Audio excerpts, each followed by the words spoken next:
যে আর ফিরল না, তার ফেরার পথটা ছিল হয়তো, কিন্তু ফেরার ইচ্ছেটা খুন হয়ে গিয়েছিল। মানুষ মরে গেলেও ভালোবাসা রয়ে যায়, কিন্তু ইচ্ছেটা মরে গেলে আর কিছুই বাকি থাকে না। মাঝে মাঝে টুকরো টুকরো স্মৃতি আর অভ্যাসগুলো একটু আধটু ভিড় জমায়, কিন্তু সেই ভিড়ে অতীতে ফেরত যাওয়ার মিছিলটা আর হয়ে ওঠে না। দিন শেষে আমরা যে যার মতো ব্যস্ততা খুঁজে নিই, আমাদের নিজস্ব জীবন হয়, কারো বুকের জমিনে মাথা রাখার ঠাঁই হয়।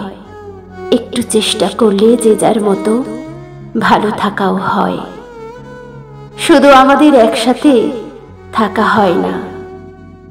ঠিকঠাক একটা জীবনেই এইটুকু, শুধু এইটুকু আফসোস লুকিয়ে আমাদের একই শহরে থাকতে হয়, যে শহরে আমাদের ঘর হলো, ঘরের ঠিকানাটা এক হলো না।